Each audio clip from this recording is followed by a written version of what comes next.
அத்தியாயம் 5. மீந்தவர்களே பரிசுத்த மந்தை, ஆசீர்வதிக்கப் போகும் தேசமாக இருப்பார்கள். அரேபியர்களை போரில் வென்ற பிறகு ஏசாயா 11:14, செப்பனியா 2:4-10, எசேக்கியேல் 36:7 இஸ்ரேல் அமைதியாகவும் சமாதானத்துடனும் மற்றும் மதில்கள் இல்லாத கிராமங்களைப் போல் இருக்கும் என்று அடையாள பாஷையில் எசேக்கியேல் தீர்க்கதரிசி கூறுகிறார். எசேக்கியேல் 38:12 இந்த தருணத்தில்தான் கோகும் அதனோடு சேர்ந்த நாடுகளும் இஸ்ரேல் மீது படையெடுக்கும். எசேக்கியேல் 38:3-6 இங்கு கோகு படையெடுக்கும் போது 10/9 பாகம் யூதர்கள் இரண்டாவது இனப்படுகொலையால் நிரந்தரமாக கொல்லப்படுவார்கள் என்றும் மீதமுள்ள ஒரு பாகம் மட்டுமே பரிசுத்த மீந்தவர்களாக எண்ணப்படுவர் என்று மறுஜென்ம கிறிஸ்தவர்களின் இந்த கருத்தை நாங்கள் ஏற்றுக்கொள்ள முடியவில்லை. கோகு படையெடுப்பின் காரணம் தேவனுடைய பராக்கிரமத்தை இஸ்ரேல் தேசம் உணர வேண்டும் என்பதற்காக கோகு படையெடுப்பு நடத்தப்படுகிறதா, அல்லது தேசத்தை தாக்க வரும் புறஜாதி நாடுகள் இஸ்ரேல் தேவனின் பராக்கிரமத்தை உணர்ந்து கொள்ள இப்படையெடுப்பு நடத்தப்படுகிறதா? இருவருக்கும் தேவன் சரியான பதில் ஆமாம் என்பதே. ஆனால் தேவன் இவர்களுக்கு உணர்த்தும் பாடம் வேறுபட்டு இருக்கிறது. பழைய ஏற்பாட்டு காலத்தில் எப்படி இஸ்ரேல் மக்களோடு சேர்ந்து தேவன் போரிட்டாரோ அப்படியே நிகழ்காலத்திலும் இஸ்ரேலுக்கு ஆதரவாக செயல்படுவார். இதனை சகரியா 14:1-3 வாசிக்கலாம். இதோ கர்த்தருடைய நாள் வருகிறது, உன்னில் கொள்ளையானது உன் நடுவிலே பங்கிடப்படும். எருசலேமுக்கு விரோதமாக யுத்தம் பண்ண சகல ஜாதிகளையும் கூட்டுவேன். நகரம் பிடிக்கப்படும், வீடுகள் கொள்ளையாகும், ஸ்திரீகள் அவமானப்படுவார்கள், நகரத்தில் பாதி மனுஷர் சிறைப்பட்டு போவார்கள், மீதியான ஜனமோ நகரத்தை விட்டு அறுப்புண்டு போவது இல்லை. கர்த்தர் புறப்பட்டு யுத்த நாளிலே போராடுவது போல் அந்த ஜாதிகளோடே போராடுவார். சகரியா 14:1-3 இஸ்ரேலை விடுவிக்கும் சமயத்தில் கர்த்தரோ இவ்வாறாக கூறுகிறார். ஆதலால் கர்த்தராகிய ஆண்டவர் சொல்லுகிறது என்னவென்றால், நான் இஸ்ரேல் வம்சத்தார் மேல் என் ஆவியை ஊற்றினபடியால் என் முகத்தை இனி அவர்களுக்கு மறைக்க மாட்டேன் என்று கர்த்தராகிய ஆண்டவர் சொல்லுகிறார் என்றார். எசேக்கியேல் 39:25-29 இதோடு கோகின் படையை தோற்கடிக்கும் போது அநேக ஜாதிகளின் முன்பாக மகத்துவத்தையும் பரிசுத்தத்தையும் கர்த்தர் வெளிப்படுத்துவார் என்றும் அப்பொழுது நான் கர்த்தர் என்று அறிந்து கொள்வார்கள் என்றும் தேவன் கூறுகிறார். எசேக்கியேல் 38:23 இஸ்ரேலின் மகத்துவமான வெற்றியால் அவர்கள் வேறு வழி இல்லாமல் தேவனை மகிமைப்படுத்துவார்கள். உன்னை இரட்சிப்பதற்காக நான் உன்னோடே இருக்கிறேன் என்று கர்த்தர் சொல்லுகிறார். உன்னை சிதறடித்த எல்லா ஜாதிகளையும் நான் நிர்மூலமாக்குவேன். உன்னையோ நான் நிர்மூலமாக்காமலும் முற்றிலும் தண்டியாமல் விடாமலும் மட்டாய் தண்டிப்பேன். எரேமியா 30:11 கோகின் படையெடுப்பின் போது எவ்வளவு யூதர்கள் கொல்லப்படுவார்கள் என்று எசேக்கியேல் தீர்க்க தரிசனம் கூறவில்லை. மாறாக கோகின் சேனை மிகப்பெரிய அளவில் கர்த்தரால் அழிக்கப்படும் என்று இங்கு வலியுறுத்தி காட்டப்படுகிறது. இதற்கு மாறாக இஸ்ரேலின் வெற்றி வாய்ப்பு இங்கு கூறப்படுகிறது.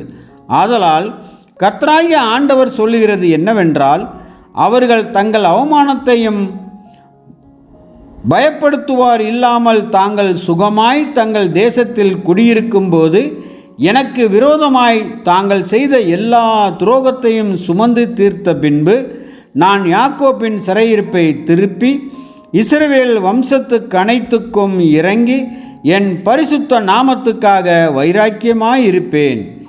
எசேக்கியேல் 39:25-26 எருசலேம் நகரத்தாரில் பாதி பேர் சிறைப்பட்டு போவார்கள், கொல்லப்பட மாட்டார்கள். மீதியான ஜனமோ நகரத்தை விட்டு அறுப்புண்டு போவதில்லை என்று இதற்கு இணையான தீர்க்க தரிசனம் கூறுகிறது.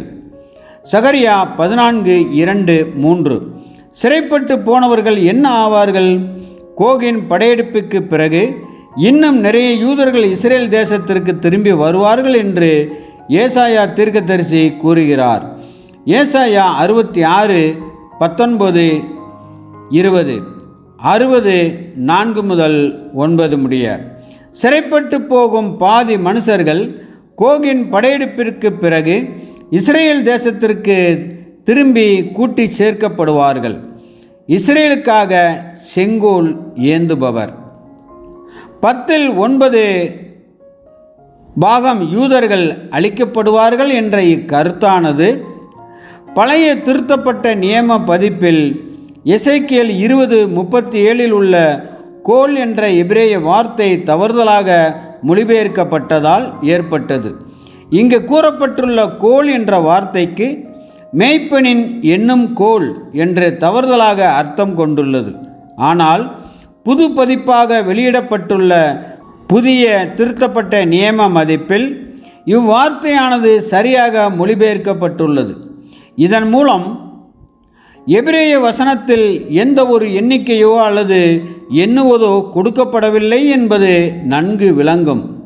கிங் ஜேம்ஸ் வேதாகம பதிப்பில் சீபத் என்ற எபிரேய வார்த்தை கோல் என்று மொழிபெயர்க்கப்பட்டுள்ளது. ஆனால் அவற்றை தடி அல்லது செங்கோல் என்றும் மொழிபெயர்க்கலாம். சீபத் என்ற எபிரேய வார்த்தையில் எண்ணுவது என்ற பொருள் இல்லை. ஆனால் இரண்டாம் இனப்படுகொலை வர்ணனையாளர்கள் துரதிர்ஷ்டவசமாக இந்த வார்த்தையை தசம பாகத்தோடு சேர்த்து விட்டார்கள். லேவியர் 27:32-33. எங்கெல்லாம் ஒரு ராஜா ஆளுகை செய்யும் சூழ்நிலை பொருத்தமாகிறதோ அங்கெல்லாம் பலமுறை சிபத் என்ற எபிரேய வார்த்தை கோல் என்று இங்கு மொழிபெயர்க்கப்பட்டுள்ளது. செங்கோல் என்றே மொழிபெயர்க்கப்பட்டுள்ளது. யூதர்கள் திரும்பவும் கூட்டிச் சேர்க்கப்படும் சமயத்தில் தேவன் அரசாளுவார் என்று எசேக்கியேல் 20:37 கூறுகிறது. வசனம் 34. சில ஆங்கில வேதாகமத்தில் சீபத் என்ற வார்த்தைக்கு செங்கோல் என்று விளிம்பில் கொடுக்கப்பட்டிருக்கும்.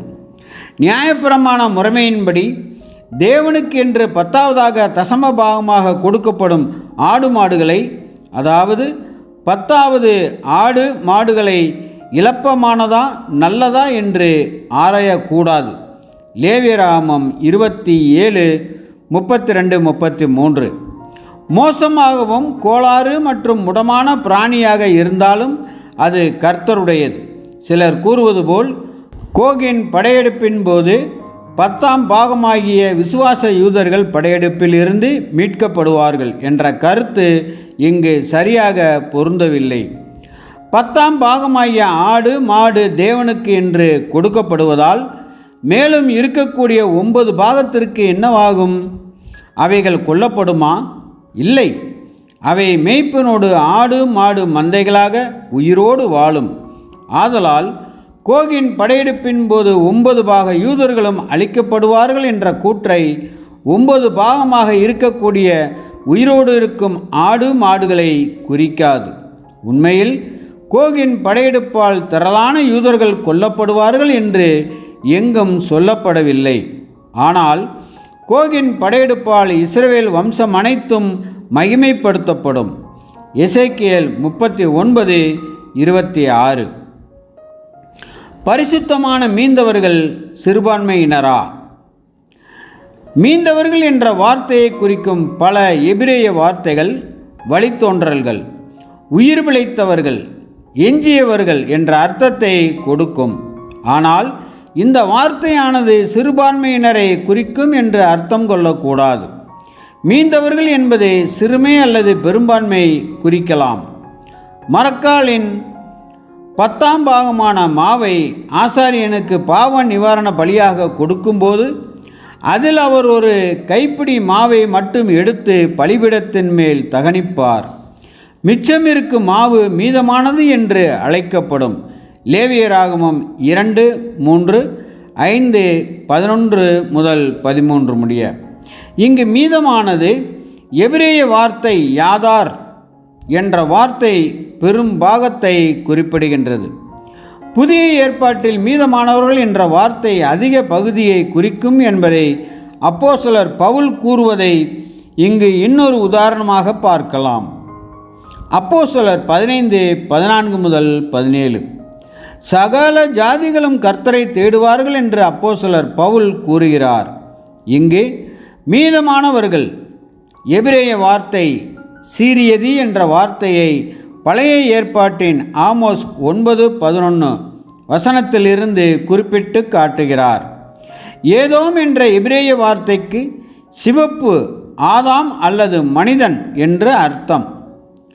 ஆதாம் அல்லது மனிதன் என்ற எபிரேய வார்த்தைகளுக்கு சிவப்பு என்று அர்த்தம்.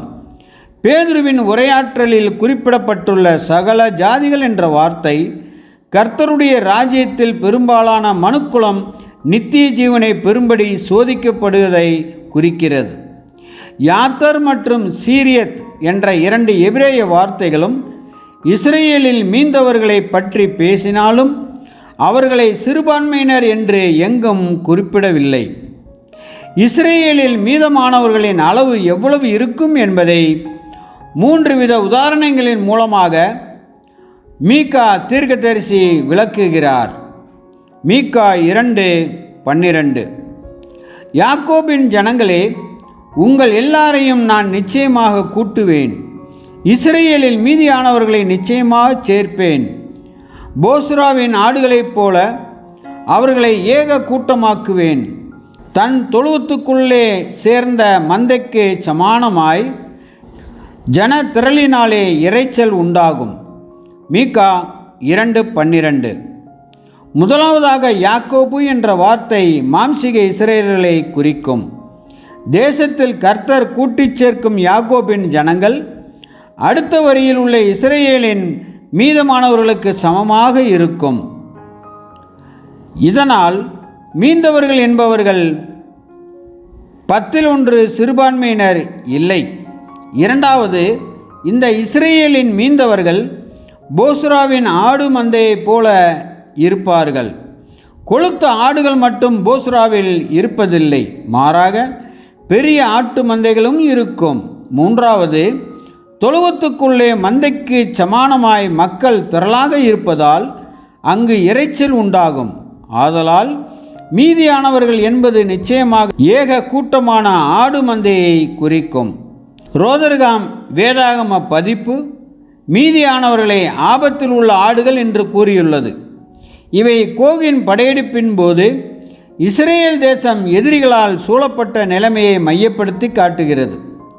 இதற்கு அடுத்த வசனம் கர்த்தர் எவ்வாறு இஸ்ரேலின் ஆடுகளை காப்பாற்றப் போகிறார் என்று விவரிக்கிறது. மீகா 2:13. தடைகளை நீக்கி போடுகிறவர் அவர்களுக்கு முன்பாக நடந்து போகிறார். அவர்கள் தடைகளை நீக்கி வாசலால் உட்பிரவேசித்து கடந்து போவார்கள். அவர்கள் ராஜா அவர்களுக்கு முன்பாக போவார். கர்த்தர் அவர்கள் முன்னிலையில் நடந்து போவார். மீகா 2:13. தடைகளை நீக்கி போடுவார் என்ற எபிரேய வார்த்தைக்கு தடைகளை உடைத்து கொண்டு வருபவர் என்று பொருளாகும். கோகின் படையிடம் இருந்து இஸ்ரேலின் ராஜா அவர்களை விடுவிப்பார். கர்த்தரை நோக்கி விசுவாசத்துடன் ஜெபம் செய்யும் தளர்ந்தவர்கள் எபிரேய அர்த்தம் முட்டி போட்டு மட்டும் விடுவிக்கப்படுவார்கள். சகரியா 12:8. விசுவாசம் இல்லாதவர்கள் அழிக்கப்பட்டு போவார்கள். எசேக்கியேல் 20:38. இப்படி அழிக்கப்படுபவர்கள் மீதியானவர்களுக்கு கொடுக்கப்படும் விசேஷ ஆசீர்வாதங்களை பகிர்ந்து கொள்ள மாட்டார்கள். ஆனால் அப்படி விசுவாசம் இல்லாமல் மரித்தோர்களுமாகிய தீமை செய்தவர்கள் ஆக்கினையை அடையும்படி பொதுவான உயிர்த்தெழுதலில் பிரேத குழியிலிருந்து வருவார்கள். யோவான் 5:28-29.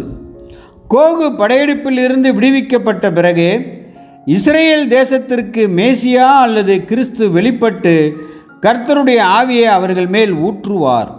சகரியா 12:9-14. அந்த சமயத்தில் கிறிஸ்துவை ஏற்றுக்கொண்டவர்கள் மற்றுமுண்டான சகல குடும்பங்களாக இருப்பார்கள் என்று விவரிக்கப்படுகிறது. ஆதலால் ஏக கூட்டமான ஆடுகளாகிய இஸ்ரேலின் மீதியானவர்கள் தங்களுக்காக மரித்த இரட்சகரை தெரிந்து கொள்வார்கள். இதனால் தேசம் முழுவதும் பெரிய புலம்பல் உண்டாயிருக்கும். ஆனால் அடுத்த வசனத்தில் இஸ்ரேலில் மீதியானவர்களுக்கு அதிசயமான சந்தர்ப்பம் திறக்கப்படும். அந்நாளில் பாவத்தையும் அழுக்கையும் நீக்க தாவீதின் குடும்பத்தாருக்கும் எருசலேமின் குடிகளுக்கும் திறக்கப்பட்ட ஒரு ஊற்று உண்டாயிருக்கும். சகரியா 13:1. கோகின் தோல்விக்கு பிறகு யூதர்கள் திரும்பவும் கூட்டிச் சேர்க்கப்படுதல். கோகின் படையெடுப்பிற்கு முன் யூதர்கள் கூட்டிச் சேர்க்கப்படுவது போல் கோகின் படையெடுப்பிற்கு பின்னும் யூதர்கள் கூட்டிச் சேர்க்கப்படுவார்கள். கோகு அழிக்கப்பட்டு பிறகு யூதர்களின் கூட்டிச் சேர்த்தல் தொடரும் என்று ஏசாயா 60 மற்றும் 66, எசேக்கியேல் 36 விளக்குகிறது. ஏசாயா 66ஆம் அதிகாரத்தில் உள்ள விளக்கமானது கர்த்தர் கோகின் மேல் கொண்டு வரும் பெரிய அழிவால் புறஜாதிகள் எல்லாரும் தேவனின் மகிமையை காண்பார்கள் என்ற காலத்திற்கு இணையாக உள்ளது. ஏசாயா 66, 15, 16, 18, எசேக்கியேல் 39, 21. இந்த தீர்க்க தரிசனம் மேலும் கூறுகையில், தப்பின புறஜாதிகளில் சில பேர் தேவனுடைய மகிமையை புறஜாதிகளுக்குள்ளே பரப்புவார்கள்.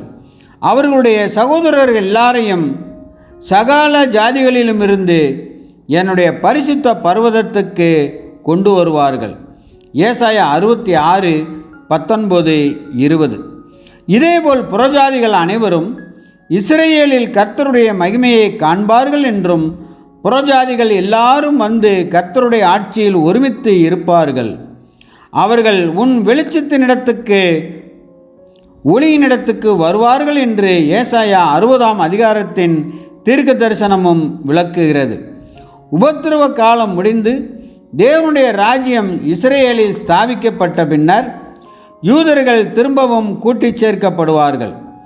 உன் புத்திரர்கள் தூர தேசத்தில் இருந்து கப்பலில் இஸ்ரேலுக்கு வருவார்கள் மற்றும் கர்த்தரின் துதிகளை பிரசித்தப்படுத்துவார்கள்.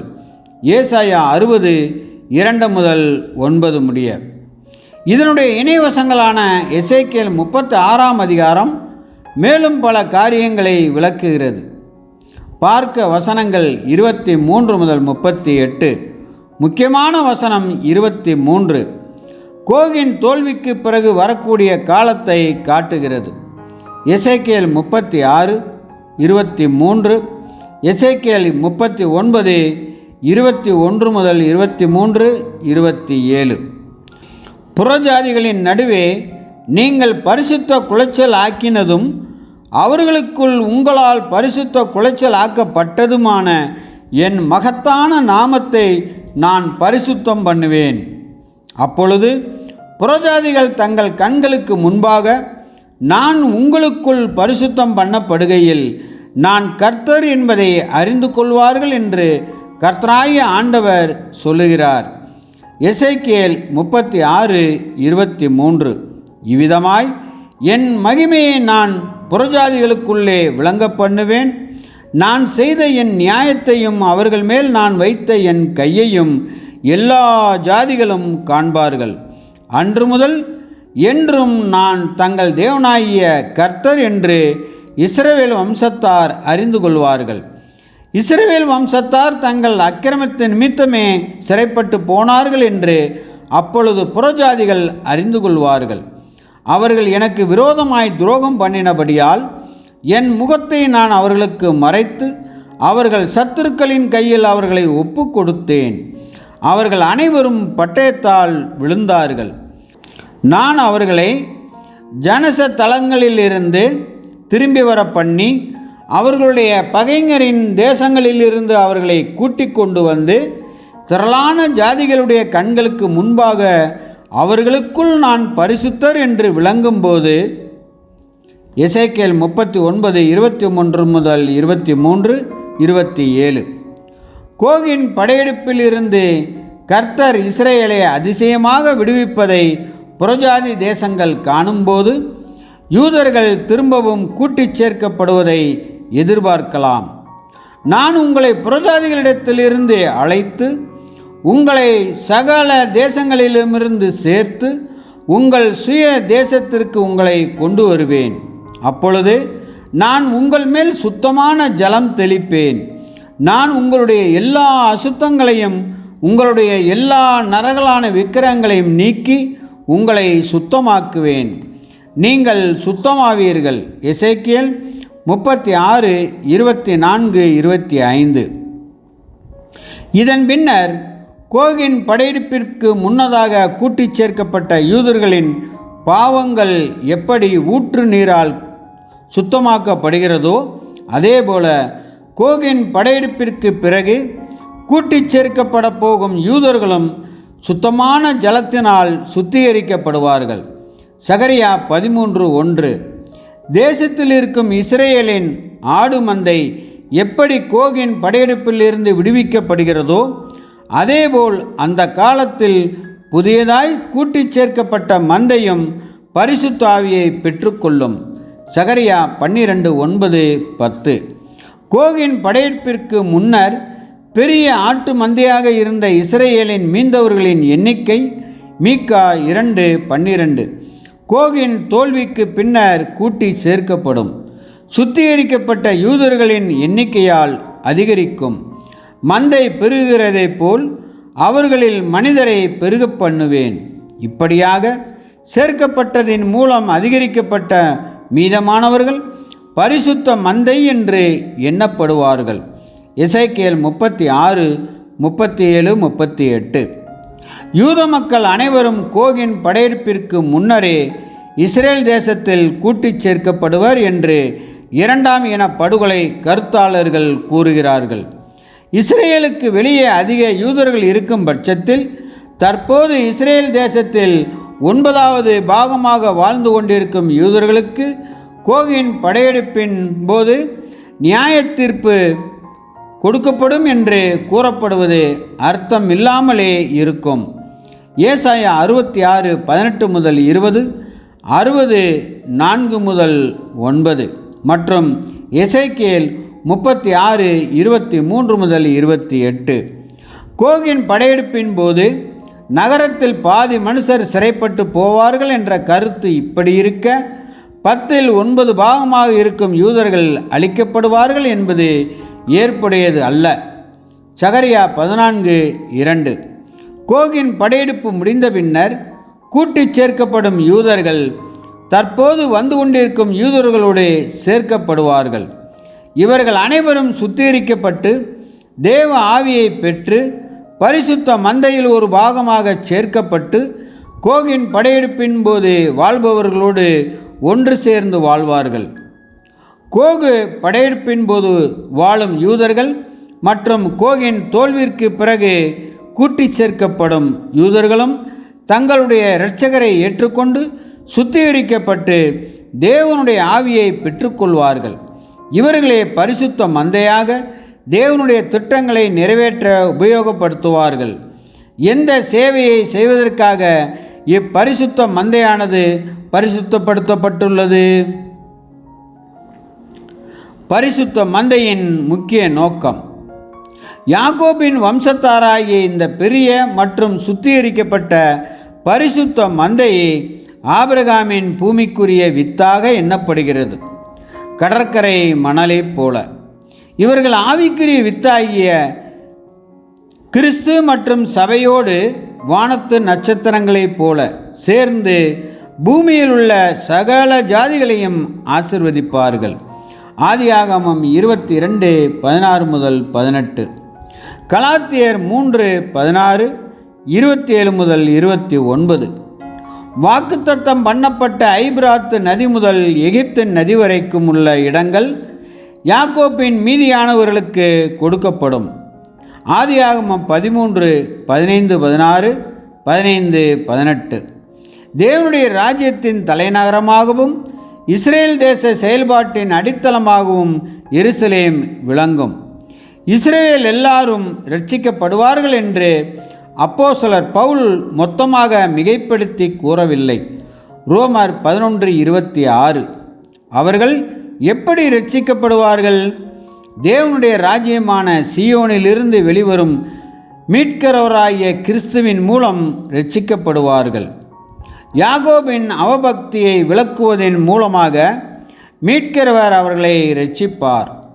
இயேசுவின் மரணத்தின் மூலமாக ஆதாமின் மரணத்திலிருந்தும் மற்றும் மோசே நியாயப்பிரமாணத்தின் சாபத்திலிருந்தும் இஸ்ரவேலர்கள் இரட்சிக்கப்படுவார்கள். ஏன் அவர்கள் இரட்சிக்கப்பட வேண்டும்? சுவிசேஷத்தை குறித்த அவர்கள் உங்கள் நிமித்தம் பகைஞராய் இருக்கிறார்கள்.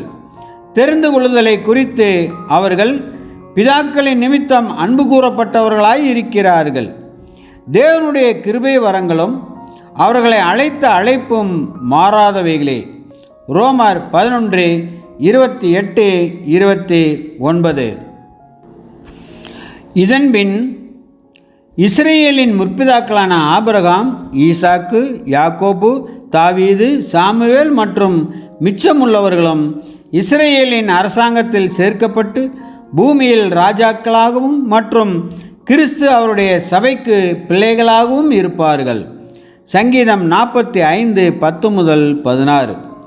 உயிர்த்தெழுப்புதல் மூலமாக கர்த்தர் நியாயாதிபதிகளையும் ஆலோசனைக்காரரை முன்பிருந்தது போல திரும்பவும் கொண்டு வருவார். ஏசாயா 1:25-26. பூமியில் இருக்கும் எருசலேமில் தொடங்கப்படும் தேவனுடைய ராஜ்யம் பூமியின் கடையாந்திரம் மட்டும் விரிவுபடுத்தப்படும். ஏசாயா 2:2-3. கடைசி நாட்களில் கர்த்தருடைய ஆலயமாகிய பர்வதங்களின் கொடுமுடியில் ஸ்தாபிக்கப்பட்டு மலைகளுக்கு மேலாய் உயர்த்தப்படும். எல்லா ஜாதிகளும் அதற்கு ஓடி வருவார்கள். திரளான ஜனங்கள் புறப்பட்டு வந்து, நாம் கர்த்தரின் பர்வதத்துக்கும் யாக்கோபின் தேவனுடைய ஆலயத்துக்கும் போவோம், வாருங்கள், அவர் தமது வழிகளை நமக்கு போதிப்பார், நாம் அவர் பாதைகளில் நடப்போம் என்பார்கள். ஏனெனில் சீயோனிலிருந்து வேதமும் எருசலேமிலிருந்து கர்த்தரின் வசனமும் வெளிப்படும். ஏசாயா 2:2-3. அரேபியர்களும் மற்றும் முழு உலக மக்களும் யாக்கோபின் தேவனை வணங்க எருசலேமுக்கு வருவார்கள். கர்த்தர் இஸ்ரேலை ஆசீர்வதித்து கொண்டிருக்கிறார் என்பதை அறிந்து இஸ்ரேல் தேவனை வணங்க பலவித பாசைக்காரரும் அவரை தேடி வருவார்கள். சகரியா 8:3-21-23. நான் சீயோனிடத்தில் திரும்பி எருசலேம் நடுவிலே வாசம் பண்ணுவேன்.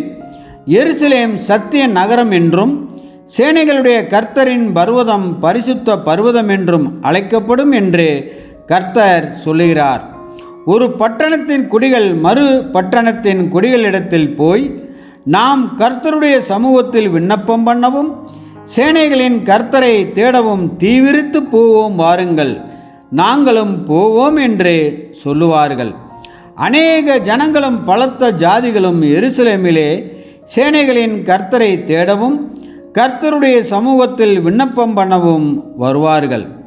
அந்நாட்களில் பலவித பாஷைக்காரராகிய புறஜாதியாரில் 10 மனுஷர் ஒரு யூதனுடைய வஸ்திர தொங்கலை பிடித்து கொண்டு, தேவன் உங்களோட இருக்கிறார் என்று கேள்விப்பட்டோம், ஆகையால் உங்களோட கூட போவோம் என்று சொல்லி அவனை பற்றி கொள்வார்கள் என்று சேனைகளின் கர்த்தர் சொல்லுகிறார் என்றார். சகரியா 8:3-21 முடிய. மனிதனுடைய சமாதான நடவடிக்கை பொய்த்து போகும்போது தேவனுடைய சமாதான வேலைகள் வெற்றி பெறும். இஸ்ரேலுக்கும் மற்றும் முழு உலகத்துக்கும் தரக்கூடிய தேவனுடைய சமாதானமானது நிரந்தரமாகவும் மற்ற முழுவதுமாகவும் இருக்கும். எல்லா மக்களும், யூதர்களும் மற்றும் புறஜாதிகளும், இஸ்ரேலர்கள் மற்றும் அரேபியர்களும் ஜீவ தண்ணீரை இலவசமாக குடித்து எல்லாவற்றையும் சுதந்திரித்து கொள்வார்கள். வெளிப்படுத்தல் 22:17-21-7. இறுதி குறிப்புகள். 1. இஸ்ரேலின் 10வது சுதந்திர ஆண்டு விழாவில் பேசியது. 2. பரூக் கோல்ட்ஸ்டைன் வஞ்சக நீதி கொடுமையானது என்று நினைவுபடுத்தப்பட்டுள்ளது. 3. பாலஸ்தீன முஸ்லிம்களின் தலைவர். 4. அராபத்தின் முழுமையான பெயர் அபத் அல் ரஹ்மான் அபத் அல் பாவ் அராபத் அல் குத் அல் ஹுசைன் என்பதாகும். நாஜிக்களோடு கைகோர்த்த முன்னாள் எருசலேமின் முஸ்தீப்போடு அஜ் முகமது அமீன் தனக்கிருந்த இரத்த சம்பந்தப்பட்ட உறவை மறைப்பதற்காகவே தனது பெயரை சுருக்கி கொண்டார். ஹோவர்ட் மா சச்சார், இஸ்ரேலின் வரலாறு, நியூயார்க், நாப், 1976. 5. ஐச்மேன் உதவியாளர் அல் உசைனி பற்றி தான் கண்ணால் கண்டதை இவ்வாறாக கூறுகிறார். ஐரோப்பிய யூதர்களை படிப்படியாக அழிப்பதில் இவர் ஐச்மேனுக்கும் மற்றும் ஹிம்லருக்கும் ஆலோசகராக இருந்தார். யூதர்கள் அழிக்கப்பட வேண்டும் என்ற கொள்கை கொண்டவர்களில் இவரும் ஒருவராக இருந்தார். ஐச்மேனின் முக்கிய நண்பர்களில் ஒருவராக விளங்கிய இவர் வேகமாக யூதர்களை கொல்வதற்கு ஐச்மேனை ஆசுவாசப்படுத்தியவர். ஐப்பா செச்சட்மேன் முப்தியும் ஜெர்மானிய அரசும் அஜ் அமீன் அல் உசைனி உயர்தலும் வீழ்தலும், New York, T Yoseloff, 1965. 6. James V Parkes நாடு கடத்தப்படுதலின் முடிவு, இஸ்ரேல், யூதர்கள் மற்றும் புறஜாதியாரின் உலகம், மார்பிள் ஹெட், மா மீகா, 1982. 7. எட்வர்ட் ஆ பிலானே யூதர்களின் வேதனை, 23 நூற்றாண்டுகளாக இருக்கும் யூத விரோத நடவடிக்கைகள், நியூயார்க், மேக் மில்லன், 1965, பக்கம் 31. 8. டேவிட் ஆ ராஸ், வெறுக்கப்பட்டவர்களின் மரபுரிமை, ஏன் யூத இன படுகொலையை கிறிஸ்தவர்கள் மறக்கக்கூடாது? கிராண்ட் ரேபிட்ஸ், பேக்கர் புத்தகங்கள், 1990, பக்கம் 20, 21. 9. கிளாடு டொர்னாய், சியோனின் சர்ச்சை, எருசலேம் கொரியர், தொகுதி 5, எண் 5, பக்கம் 3. 10. டென்னிஸ் பிராகர் மற்றும் ஜோசப் டெலிஸ்கின், ஏன் யூதர்கள் மட்டும்? நியூயார்க், சியோன் அண்ட் சுசஸ்டர், 1983, பக்கங்கள் 94, 95. 11. ஐபைடு, பக்கம் 95. 12. மேக்ஸ் இ டிமோண்ட், யூதர்கள், கடவுள் மற்றும் வரலாறு, நியூயார்க், சிக்னட், 192, பக்கம் 227. 13. பிராகர் மற்றும் பெலிஸ்கின், ஏன் யூதர்கள் மட்டும்? 14. ஜாதிகளின் தலைவன் என்ற வார்த்தையை ஐக்கிய நாடுகள் சபை என்றும் மாற்று பெயராக பயன்படுத்தி கொள்ளலாம். 15. சாமுவேல் கேட்ஸ், யுத்தகலம், பாலஸ்தீனத்தில் உள்ள உண்மையும் மற்றும் கட்டுக்கதைகளும், நியூயார்க், பாண்டம் புத்தகங்கள், 1973, பக்கம் 106. ஜோசபஸ் கூற்றுப்படி மொத்தம் 50 முதல் 70 லட்சம் யூதர்கள் பாலஸ்தீனாவில் வாழ்ந்தார்கள் என்று சாமுவேல் கேட்ஸ் குறிப்பிடுகிறார். கிபி 132 முதல் 135 ஆண்டுகளுக்கு முன்னர் 30 லட்சம் யூதர்கள் வாழ்ந்ததாக இன்னொரு ஆதாரம் கூறுகிறது.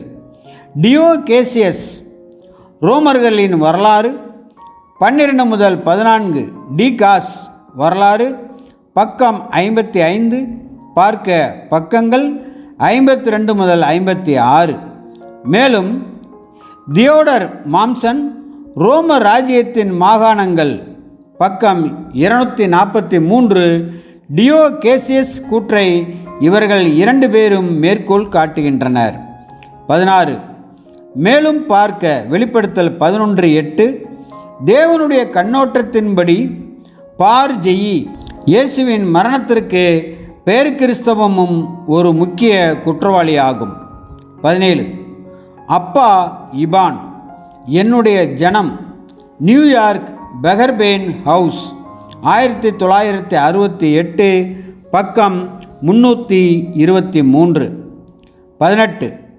பார்க்க முன்னுரை பக்கம் 1. 19. பார்னட் லிட்வினாப் தங்களுடைய பிதாக்களுடைய இடத்திற்கு நியூயார்க் ஃப்ரெட்ரிக் பிரகர் 1965 பக்கம் 114. 20. யூத களஞ்சியம் எருசலேம் யூத களஞ்சியம் 1973 பக்கம் 872. 21. அப்பா இபான் என்னுடைய ஜனம் பக்கம் 123. 22. ஜேம்ஸ் பார்கர் யாருடைய தேசம் பாலஸ்தீன மக்களின் வரலாறு ஆர்மண்ட்ஸ் ஓர்த் மகா பிரிட்டன் 1970 பக்கம் 66. 23.